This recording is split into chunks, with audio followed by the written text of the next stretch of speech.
ಎಲ್ರಿಗೂ ನಮಸ್ಕಾರ. ಚೋರಿ KRS ಸಂಚಿಕೆ 58ಕ್ಕೆ ಸ್ವಾಗತ. ಸುದ್ದಿ ಕದ್ದದ್ದೇ, ಆದರೆ ಸತ್ಯದ್ದೇ. ನಮಸ್ಕಾರ ಸ್ನೇಹಿತರೆ. ಒಂದು ಹೆಂಡತಿಯನ್ನು ಕಟ್ಕೊಂಡೆ ಕೆಲವರು ಅಯ್ಯಬ್ಬ ಸಾಕಪ್ಪ ಅಂತಿರ್ತಾರೆ. ಅಂಥದ್ರಲ್ಲಿ ಇಲ್ಲೊಬ್ಬ ಬೋಪ ಒಟ್ಟಿಗೆ 3 ಜನರನ್ನು ಮದುವೆ ಆಗಿಬಿಟ್ಟಿದ್ದಾನೆ. ಮುಂದೆ ಸಂಸಾರ ಹೇಗಿರುತ್ತೋ ಆ ದೇವರಿಗೆ ಗೊತ್ತು. ಇರಲಿ, ವಿಷಯಕ್ಕೆ ಬರ್ತೀನಿ.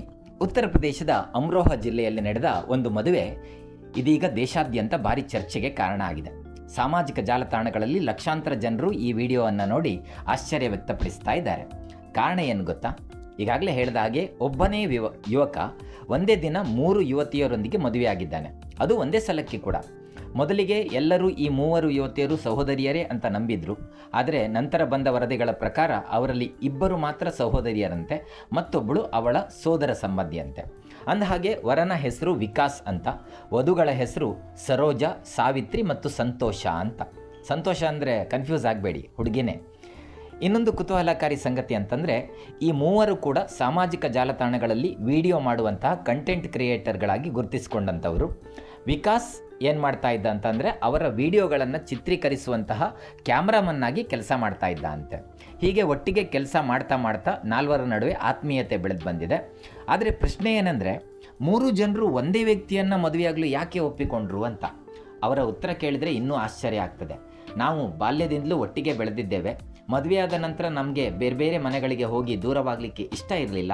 ಆದ್ದರಿಂದ ಒಬ್ಬನನ್ನೇ ಮದುವೆ ಆಗಲಿಕ್ಕೆ ತೀರ್ಮಾನ ಮಾಡಿದ್ದೇವೆ ಅಂತ ಅವರು ಹೇಳಿದ್ದಾರಂತೆ. ಈ ಮದುವೆ ದೇವಸ್ಥಾನವೊಂದರಲ್ಲಿ ನಡೆದಿದ್ದು, ಅದರ ವಿಡಿಯೋ ಸಾಮಾಜಿಕ ಜಾಲತಾಣಗಳಲ್ಲಿ ವೈರಲ್ ಆಯಿತು. ಆದರೆ ಕತೆ ಇಲ್ಲಿಗೆ ಮುಗಿಲಿಲ್ಲ. ವಿಡಿಯೋ ವೈರಲ್ ಆದ ತಕ್ಷಣ ಅಧಿಕಾರಿಗಳು ತನಿಖೆ ಆರಂಭಿಸಿದರು. ಯಾಕೆಂದರೆ ಹಿಂದೂ ಮದುವೆ ಕಾಯ್ದೆಯ ಪ್ರಕಾರ ಮೊದಲ ಪತ್ನಿ ಜೀವಂತವಾಗಿರುವಾಗ ಮತ್ತೊಂದು ಮದುವೆ ಸಾಮಾನ್ಯವಾಗಿ ಕಾನೂನುಬದ್ಧ ಅಲ್ವೇ ಅಲ್ಲ ಅಂತ. ಹಾಗಾಗಿ ತನಿಖೆ ನಡೀತಾ ಇದೆ. ಇದರ ಮಧ್ಯೆ ಮತ್ತೊಂದು ಆಘಾತಕಾರಿ ವಿಷಯ ಕೂಡ ಬೆಳಕಿಗೆ ಬಂದಿದೆ. ವಧುಗಳಲ್ಲಿ ಒಬ್ಬಳು ಅಪ್ರಾಪ್ತ ವಯಸ್ಸಿನವಳು ಇರಬಹುದು ಎನ್ನುವಂತಹ ಅನುಮಾನ ಕೂಡ ವ್ಯಕ್ತವಾಗಿದೆ.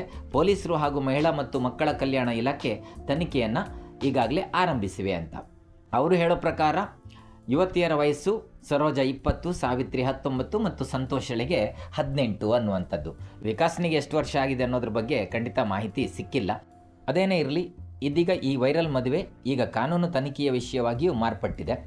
ಹಾಗಾದರೆ ಇದು ನಿಜವಾದ ಪ್ರೀತಿಯ ಕಥೆಯ, ಅಥವಾ ಸಾಮಾಜಿಕ ಜಾಲತಾಣಗಳಲ್ಲಿ ವೈರಲ್ ಆಗುವ ಇನ್ನೊಂದು ಡಮ್ಮಿ ಪ್ರಯತ್ನವ, ಅಥವಾ ಕಾನೂನು ಸಮಸ್ಯೆಗೆ ಕಾರಣವಾಗುವ ನಿರ್ಧಾರವ? ನನಗಂತೂ ಗೊತ್ತಿಲ್ಲ. ಮುಂದೆ ಏನಾಗುತ್ತೆ ಅಂತ ಕಾದು ನೋಡಬೇಕು. ನಾನು ನಿಮ್ಮ ನರೇಂದ್ರ ಎಸ್ ಗಂಗೊಳ್ಳಿ. ಮತ್ತೆ ಸಿಗೋಣ ಮತ್ತೊಂದು ಇಂಟ್ರೆಸ್ಟಿಂಗ್ ಸುದ್ದಿಯೊಂದಿಗೆ. ನಮಸ್ಕಾರ. Thank you.